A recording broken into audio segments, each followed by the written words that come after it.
السلام عليكم ورحمة الله. أعوذ بالله من الشيطان الرجيم. بسم الله الرحمن الرحيم. رب اشرح لي صدري ويسر لي أمري واحلل عقدة من لساني يفقه قولي واجعل لي وزيرا من أهلي هارون أخي اشدد به أزري وأشركه في أمري كي نسبحك كثيرا ونذكرك كثيرا إنك كنت بنا بصيرا.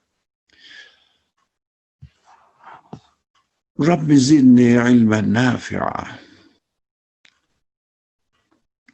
إن شاء الله. رب زدنا علما نافعا إن شاء الله.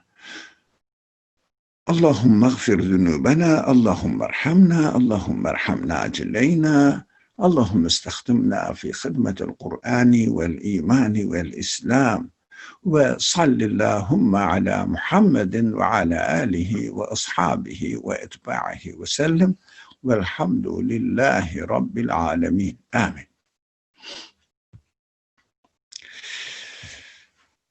Inshallah, we are going to start a new exciting subject, the Prophet Ayub,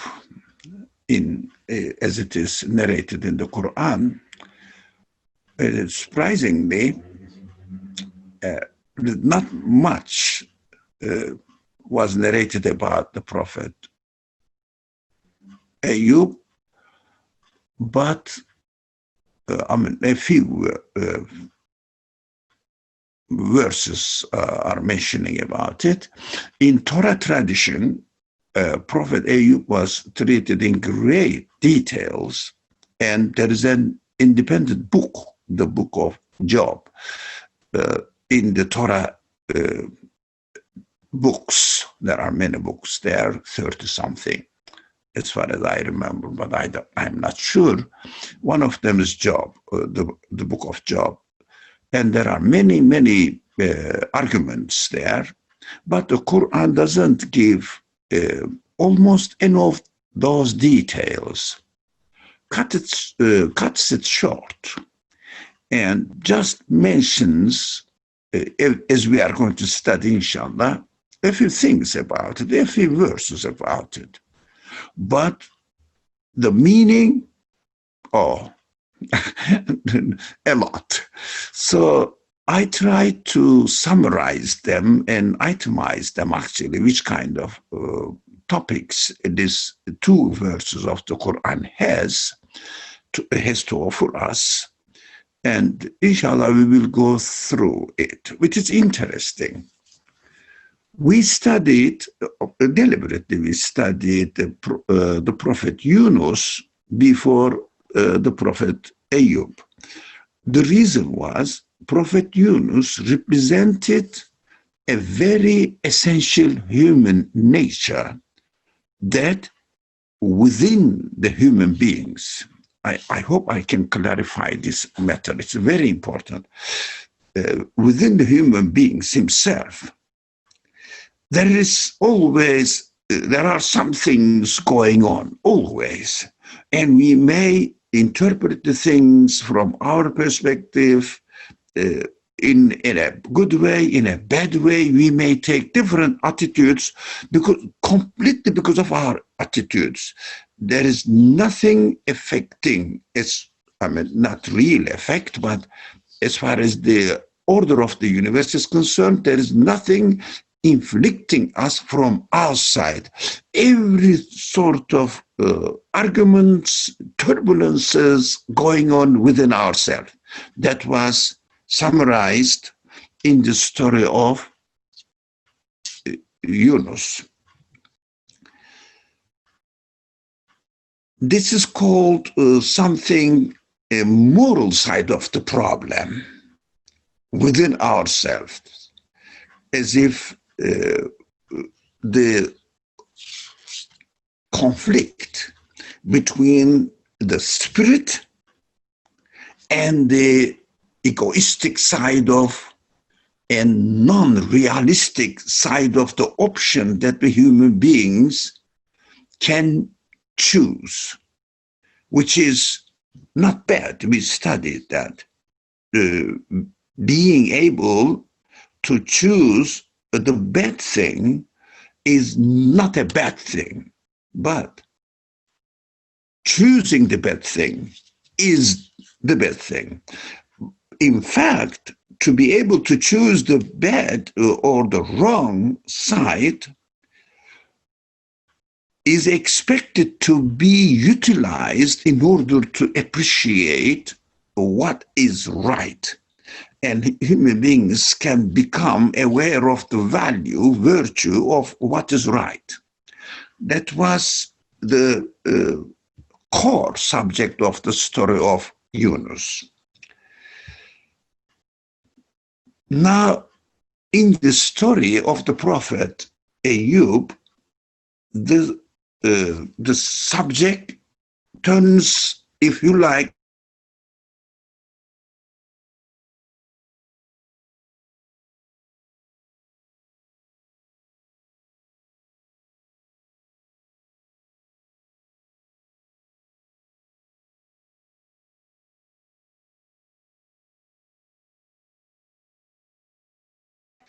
Ayub, and Prophet Ayub has to suffer from illnesses. As a result, loses lots of things. Now, we understand what we are talking here, only the matters mentioned in the Quran.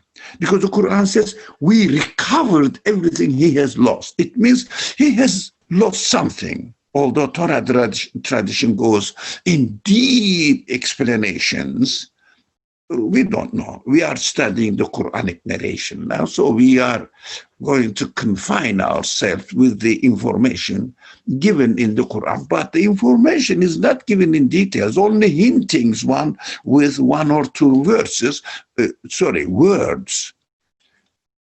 That is enough, because the message is, if you like, skewed in these two words.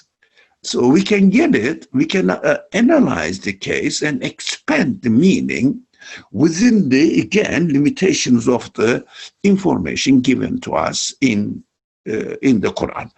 Because the purpose, we know that, everybody knows that actually, not only we, everyone knows that the purpose of the scriptures, when they mention a thing, there is a reason for it, and there must be a meaning to be extracted from that thing which is mentioned, as well as if something is not mentioned, equally valid reason also there, that we can understand this is not mentioned, there is a reason for it in being not mentioned. So we understand this. One of them is inner quarrel, if you like, struggle. The other one is something comes from outside, illness comes.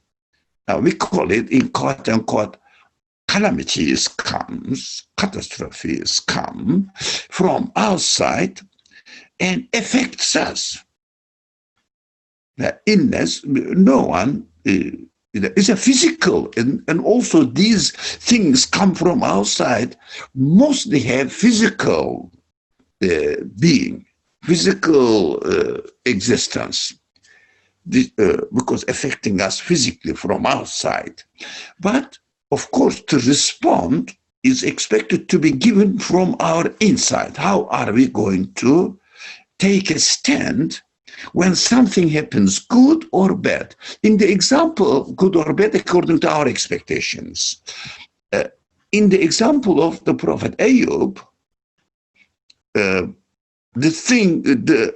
effect, physical things happen from outside, and Ayub takes a certain attitude. We will study when we go into the verses now. Let's read it. It is not, there are not many verses, only 2 verses here, another 2 verses in the second slide, and that's all. And that's what we are going to study all of them in details, God willing. Now, وأيوب إذ نادى ربه إني مسني الضر وأنت أرحم الراحمين. Now, what does it mean? Rough translation, I just copy paste from the translations available in English, which says, and Job, when he called unto his Lord, directly jumps into the subject. You notice that. Behold, affliction has visited me. Yeah, messe means touched me. Mess. Affliction has touched upon me, touched me, or afflicted me. And here, while I'm aware, or I became aware that you are the most merciful of the merciful. It is difficult to swallow, actually. Why? Now, affliction is affecting me. Let us play the role of Ayub, every one of us. Affliction is affecting me, and knowing that, at least we should know this much, or the reader of the Quran must accept this much, everything is created by the creator of the universe. It means every single event is coming into existence through the will of the creator. If someone doesn't accept this, he has nothing to do with this verse at all, because he has to go to the beginning and start investigating whether the universe exists by itself or it has a creator. And then if you conclude that everything is created by an absolute being, then this person can study this verse and try to understand which kind of wisdom he can drive out of the narrations of the story of the prophet Ayub. Now, he says he called unto his Lord. Yeah. What did he say? Definitely, verily, whatever you call it, indeed, affliction has touched me. It is obvious that something happened to Ayub. It means from outside, something affected my health or my thing, whatever it is, something harmful as far as my expectations are concerned. Harmful thing happened to me. That is called physical evil in some discipline terminologies. Now, this from outside, something happened to me physically, and I am suffering from it. And normally, we expect that this person knows that this thing is created, the things that afflicting me or hurting me is created by God. What I would say, oh God, what are you doing to me? You are hurting me, come on. Which kind of God are you? You created me and now you give me pain. Oh, well, it is a very dangerous thing. What you are doing, come on. As a God, it is not befitting you to do this. Well, that's what a human reaction, normal human reaction would claim or exclaim, shout, and get angry with the creator. I am speaking freely now here in order to demonstrate the case clearly. But Prophet Ayub is narrated here to have said that you are the most merciful of the merciful. What is going on? Where is mercy? I am being tortured. Where is mercy? Everything belongs to me, or I have been given by you is taken away from by you again. Where is mercy seems to be. Now, we have to go a bit deeper into the subject because later on the Quran will explain that. If you like, we can read the following verse as well. فاستجبنا له فكشفنا ما به من ضر وآتيناه أهله ومثله معهم رحمة من عندنا وذكرى للعابدين. Now, whereupon we responded unto him. Whereupon means after he said, you are the most merciful of the merciful. Where we responded unto him, okay, and removed all the affliction that was upon him, and we gave him new offspring. It means here is the affliction is explained. He has lost his family, he has lost his children. Doubling their number is an act of grace from us. Whatever has been taken from him now was returned back to him in double, by doubling. It's an act of grace from us and is a reminder unto all who worship. Yeah. وَذِكْرَى لِلْعَابِدِينَ. All the worship means, let's explain this part first. All who worship means acknowledge that I am a created being. Only the Creator is my Lord. He takes care of my life. And I am thankful to him. I praise him. I extol his name only. Accept this. This is a reminder for all those who worship God.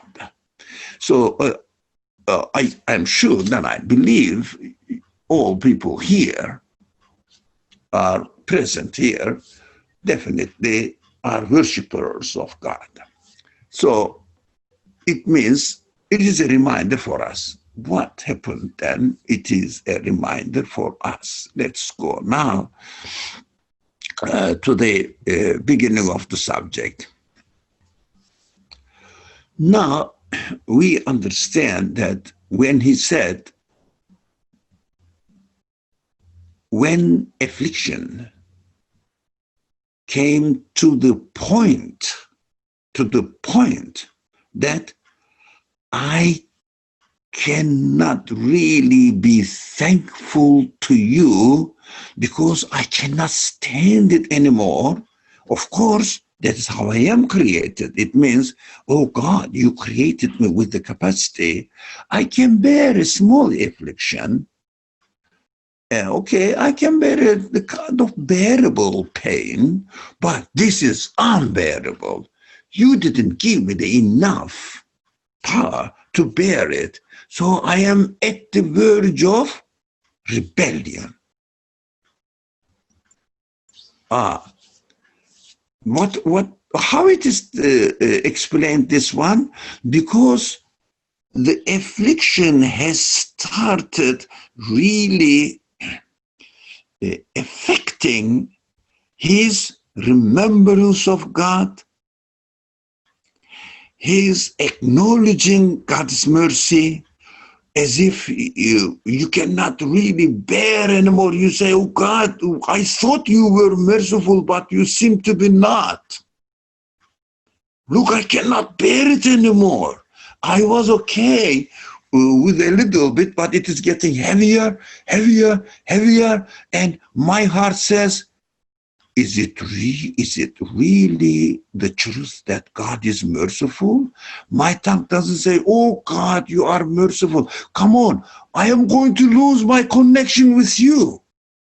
It is so unbearable.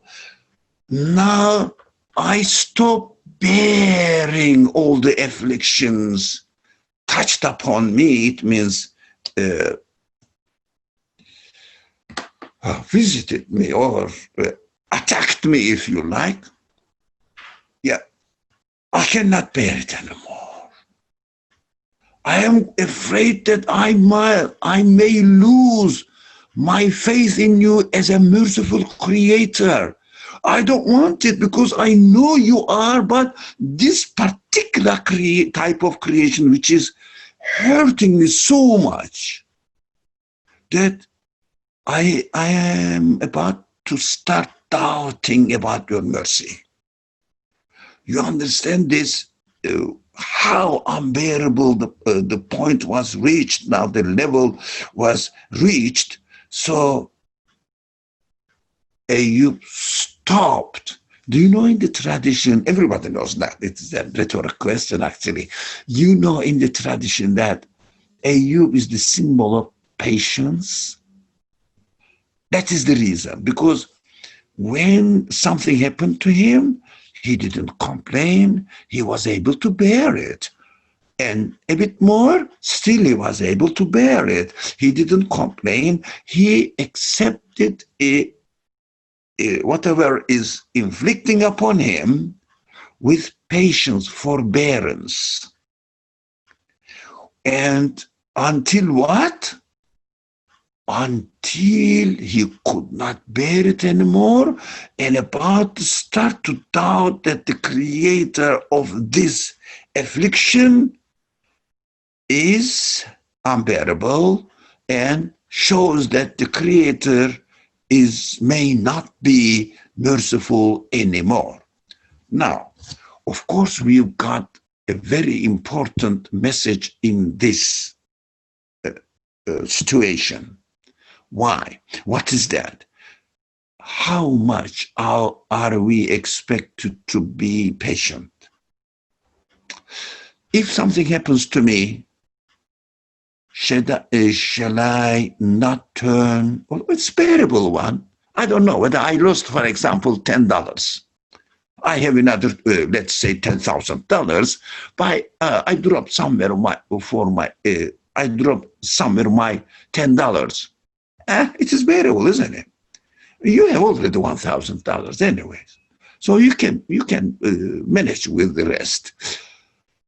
Then are you? But then money loss is not afflicting something. I don't know. Your finger is hurting a little bit. You know, just by mistake you scratched your finger. It's hurting a little bit, but it is bearable. Are you going to be patient? In which sense? That's an interesting question. That's why the message in the story of Ayub is so deep. We have to think very seriously, and also we have to put our, if you like, magnifying glass on the matter in a very succinctive way, deliberately fine-tuned way, so that the lens will focus on one maybe point only, and we will understand what is there.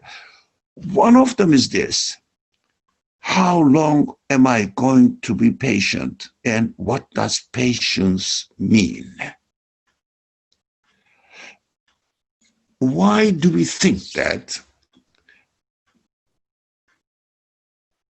Ayub was patient for any affliction and didn't say that at the end of the first verse says, وَأَنْتَ أَرْحَمُ الرَّاحِمِينَ, while I am aware that you are the most merciful of the merciful ones. Rahimin. Anyway, there is no need to go into the morphology of the words because it distracts our attention, because the message is important. Most merciful Lord, the merciful, I knew that you were there. Whole universe really witnesses to the truthfulness of this reality, that most merciful one, it means absolutely merciful one. Whatever I think of the merciful always drops short. as compared to your absolute mercy. So it cannot be comparable. That's what we understand from Arhamur Rahimin. There are these kind of statements, Ahsanul Khaliqin, Arhamur Rahimin, this kind of statements in the Quran is not to tell us that you can compare. So God is more than this. No, no, it is incomparable. Whatever I think of merciful cannot be compared with your absolute mercy. That is what it means in the context of the Quran, Arhamur Rahimin. Not as a matter of comparison. God is a bit more than what I am, what my mercy is. No, no, no, no. It has nothing to do with it. So I know that you are absolutely merciful, but while I am waiting with patience, it was okay. I could bear it. But when it reached to the point that I cannot bear it anymore, the problem arises. Because when I reached the level of unbearable pain, I started questioning, maybe doubting about your mercy. Not that absolute maybe. Look at what I am subject to. So what we understand from it, patience must be understood. Not only that until I wait, that I cannot bear it anymore, I turn to God, the creator of any affliction. No, patience is not really complaining about what is created, but taking the necessary step to communicate with the creator through whatever is created to me and affecting my health or my well-being or my wealth, whatever. For example, I lost $10. I have $1,000 anyway. So I don't need to ask God to say, that, please, God, return my $10. I need it. I cannot get it, but you can. Help me to find it. Oh, is it patience? We learned from the story in between lines now that it is not patience. It is just being negligence, misunderstanding of patience. Since God gave me $10 and I was happy with it, now he has taken it away. Although I have some more, I'm not complaining that God, you left me alone with nothing. What am I going to do now? Why did you create me in that terrible situation? No, don't complain. I have some, but still $10 is lost. I can go and use the loss of my $10, use it as an excuse to go back to God that you are in need of $10 as well. Why shouldn't you give it? You are all merciful. Why don't you give it? Use an excuse to communicate with God, to express yourself that you are in need of it as well. Why not? Do you think God doesn't have enough so that he's saving some money or he's saving some health? He needs it? No, he is absolute. So go and ask. Even if you scratch your hand, say, please, God, give me healing. It's an excuse for us to communicate with God and state our position before God's mercy. God is merciful to cure that one as well. Look how our body is created in a way that it is as if it looks like healing itself. It is created in this way. It means God says, even the smallest one, I can take care of it. It is within the nature of my own creation as it is established by the creator of the universe, my creator. So he can do it. Why not to use it? And you apparently did not use it until he lost everything. How do we know? In the second verse, it says we have to return. We returned everything to him. His children, his family, his wealth back, even doubled it. It means he has lost everything. And then he started turning back to God and said, oh, it is becoming unbearable for me. I am following into doubt that you are merciful. I don't want to lose my connection with me. I don't want to lose my faith in you. So please treat me with your mercy. Okay, it is not too late, but it is really quite late. What we are learning from this story is one of the very, very effective or important message we are learning from this story, that we have to be on alert to express ourselves always that we are in need of God's help.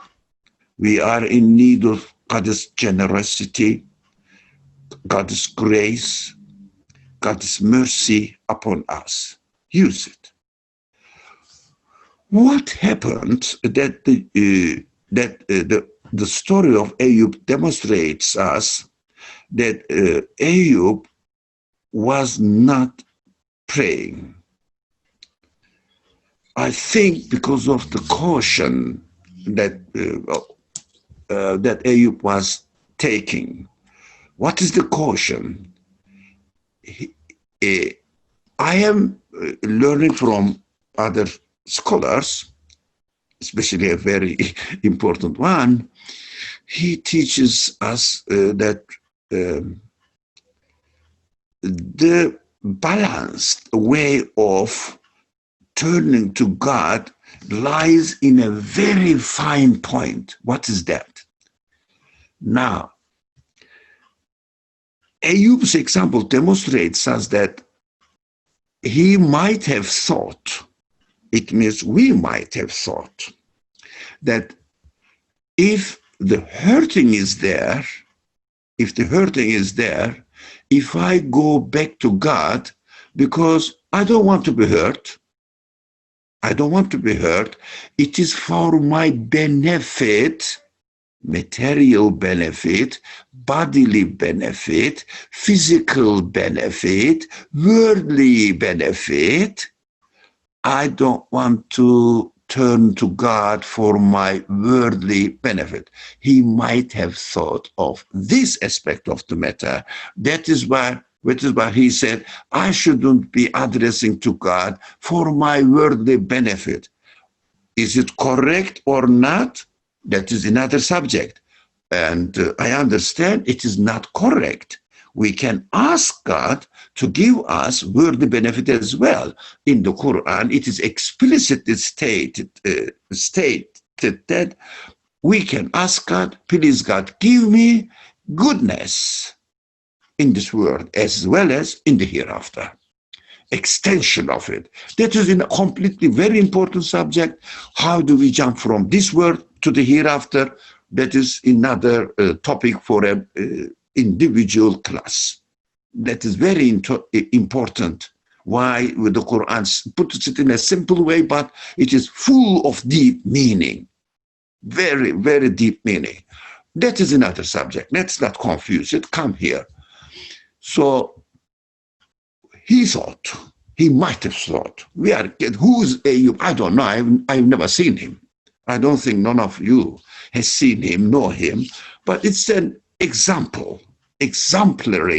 person described to us in order to give us the wisdom of this attitude and guide us under the exemplary attitude of this person, so that we are not gossiping about Ayub, that you know that man, you know that man? Oh, he's an horrible man. Oh, no, no, we are not talking about this. This is just the, if you like, presentation on on a base that the Quran does this always. It is a real event. Happened means the Quran is telling me that this is really what you can live in your physical life. Not necessarily that, oh, there is a Ayub who was a prophet. Okay, that may be. I'm not saying no. But what shall I do with it? There was a person who's called Ayub. Okay, so what? I mean, okay, we have to believe that he was a prophet. Okay, I believe it. What is the benefit? Nothing. I don't know him. I haven't reached any message. I haven't received any message from him. But I am receiving the message through the Quran on the example of a person who is called as the prophet, and he was appreciated, his attitude in the Quran, so that I can imitate him. I can take lesson from him and adopt it to my own life. In this sense, it is a real lived event, in a real life event. So I can make it in my life as well as a real event. May happen, is happening always to me. That is what Quran says. Imagine a man. Quran doesn't say, sorry. Imagine a man, let's say Mr. X. Quran doesn't say this. Not imagination. This is a real case. I am narrating to you. It means it is a real case for you too. So we are not gossiping about Ayub. We are gossiping about ourselves, if you like. Everybody is gossiping about himself, if you like. Take it on yourself and try to understand it. Now, Ayub did not complain on a selfish base. And God said, okay, you are not complaining on a selfish base. You are not asking me to give you goodness in this world. Okay, I'm not going to give you. You are not asking. It means in the form of prayer, acknowledgement. Okay, I'm not going to give you, but I will take it slowly, one by one, one by one. You will realize that you should turn back to me. So Ayub waited. That is why he's famous for his being patient. So until he started doubting about God's mercy, he couldn't say anymore because illness covered it. It must be. The illness covered everywhere. He couldn't even say, oh God, until that point, last point now. And then he turned to God. What we learn from here? We should turn to God for not a worldly reason, although it is a difficult subject to explain for me. Not a worldly reason,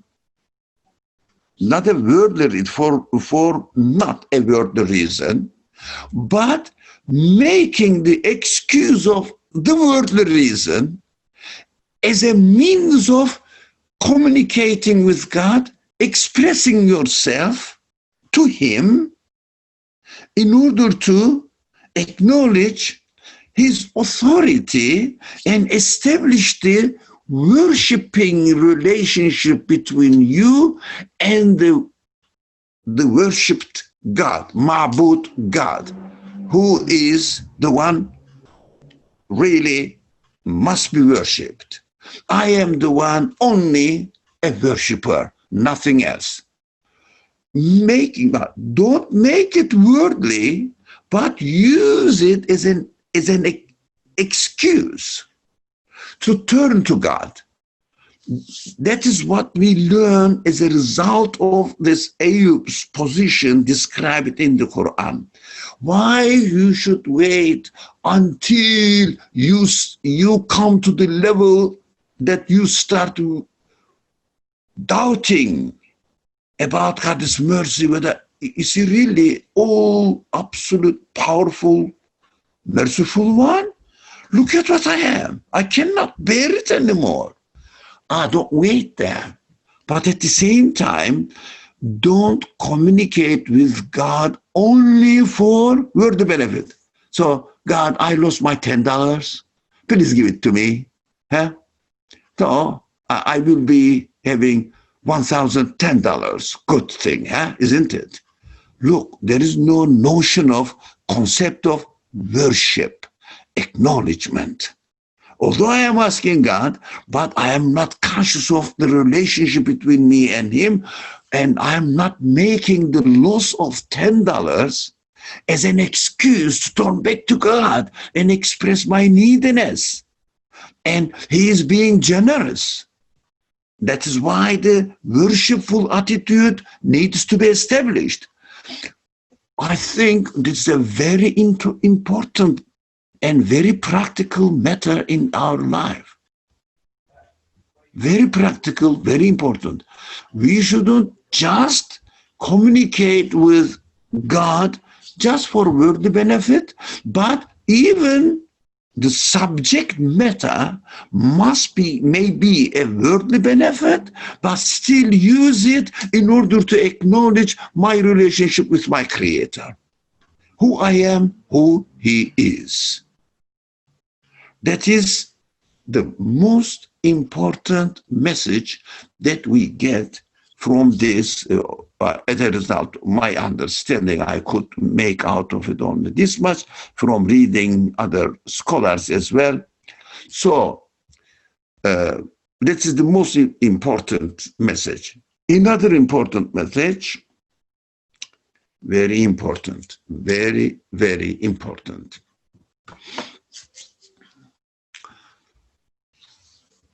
Imagine a person who is a thief, planning to break into a house.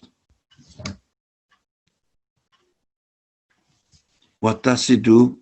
He chooses a time, a location, or a strategy to get into the house, get the valuable things, and run away. What is his wish? His wish: no one should see him. The first. The second, especially, he shouldn't be taken to the police station. But even more importantly, there should be no court. There should be no court, no justice. He will steal it and will get away with it. Yeah. That is as a result of doing something wrong. It is called in a religious language sinning.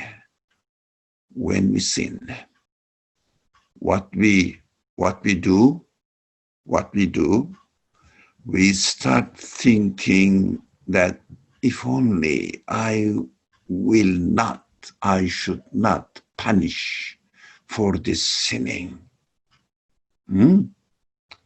And carry on, continue. But we hear from the religion that angels are everywhere, God is everywhere, God is the creator of everything, so he sees everything. If only he could not see me. Now, how the sense is developing now? The wish. But if I continue sinning, of course, now, even if he sees me, if only there should be no justice. It means sinning should not be encountered with punishment. But God is God is seeing, God says, I'm going to punish. Oh, if only this notion of God should not come to my mind so that I will be comfortable. This tendency develops until maybe there's no God, man. That may be just an imagination. That's just religious people talk about it. It may not have no reality. That is the inclination drugs us. Inclination drugs us. Why I jumped into this subject? Because although I may not have any affliction now, which I have, I thank God for it, but let's say young people may not have any affliction. For example, do you have a headache? No. Stomach ache? No. Heart is working perfect. How about lungs? Oh, come on. No problem. And how about kidneys and digestive system? Well, I eat it and everything is perfectly working. No, okay.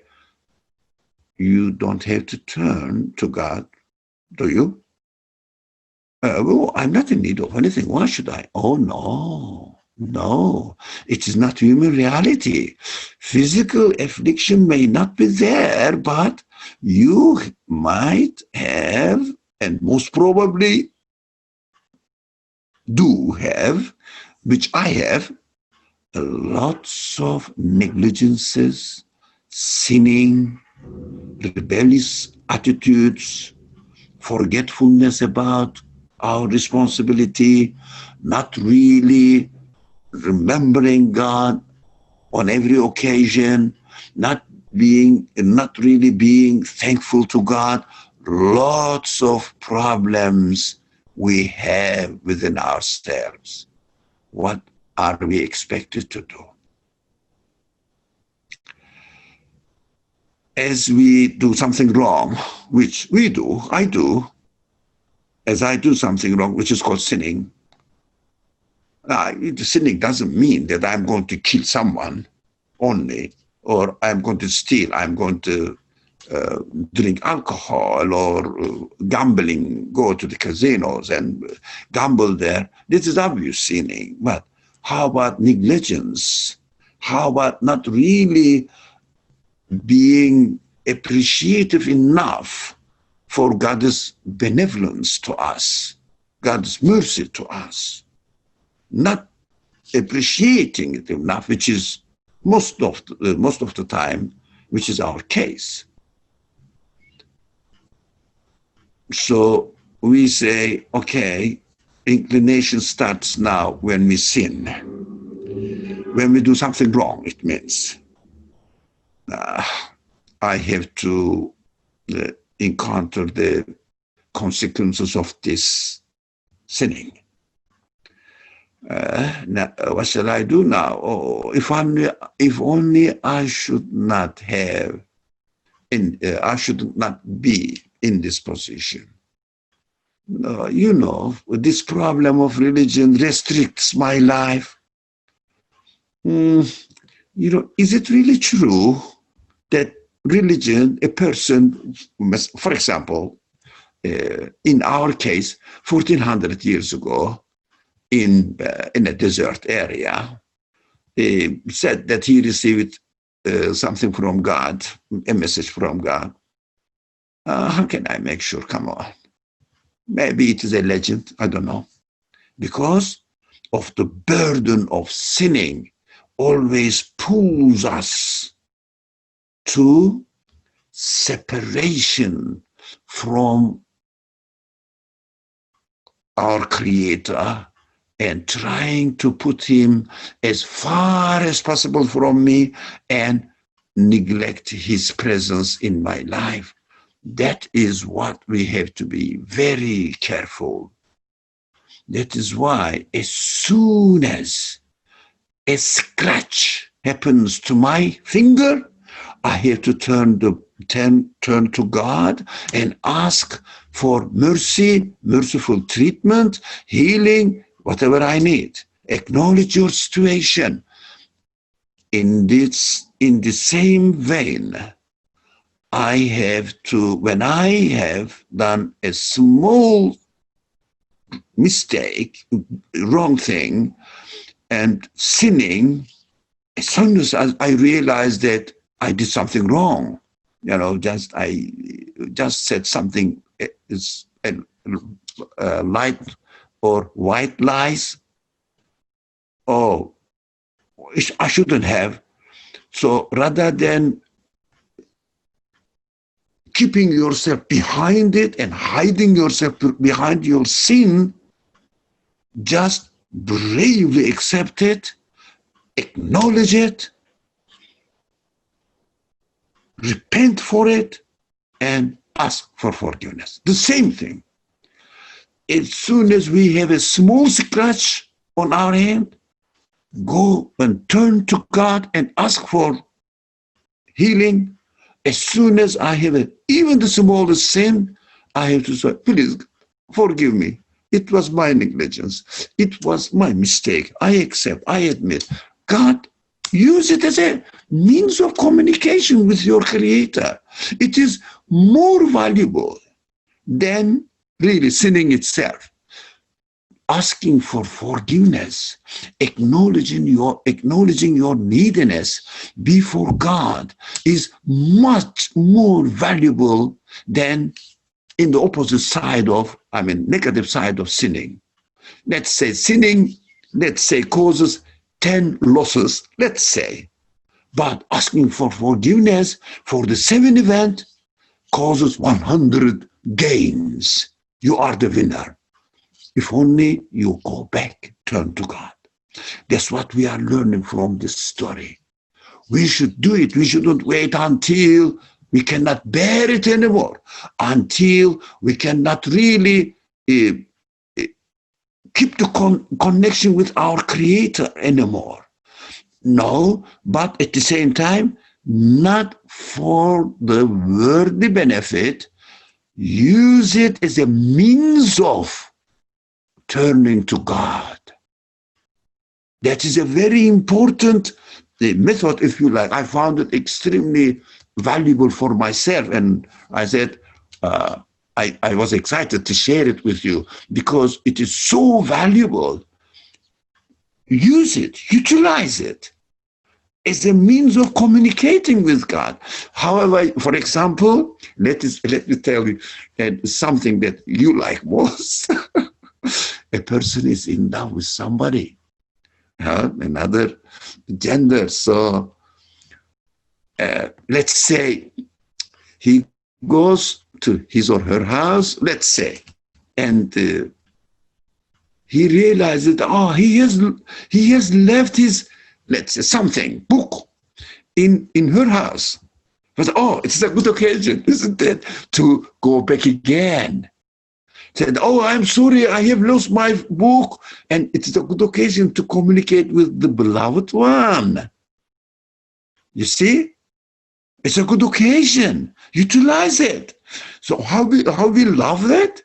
If we want to continue our relationship with our beloved ones, use every occasion. Use every occasion to go back to them, to communicate with them, to be in touch with them. Exactly the same thing. We should do the same thing with God. Anything we sinned, of course, deliberate sinning means deliberate rebellions. That is a deliberate action. No, by mistake we sinned. Okay, unwillingly we sinned. We can do that. We will do that. We are doing it, and I do it all the time. So I sinned. As soon as you realize that you did something wrong, just use it as an excuse. Go back to God. Don't wait until it aggravates to that point that you cannot stand it anymore. Now, that is what we are learning it. As soon as we do something, now we will say, وَأَنْتَ أَرْحَمُ الرَّاحِمِينَ. I know you are the most merciful of all merciful beings. It means you are the absolute merciful one. You can give my $10 as well back. It is a good occasion for me to come back to you. Excellent relationship with the Creator.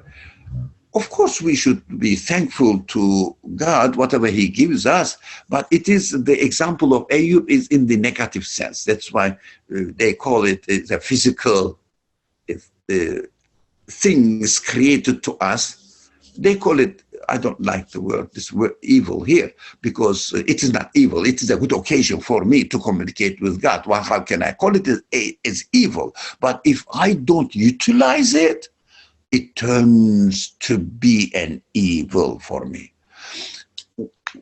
That is, oh, what does it mean? It is 6 o'clock? Is it really true? Let me check. Oh man, we have a lot to discuss.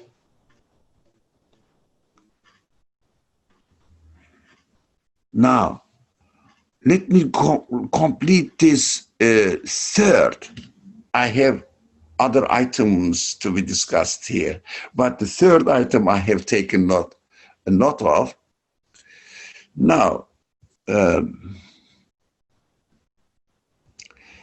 if we don't repent for our mistakes, let's put it in this way. If we don't turn to God for our needs, whatever it is, how small, how insignificant it is, if it is our need, make it an excuse to go back to God.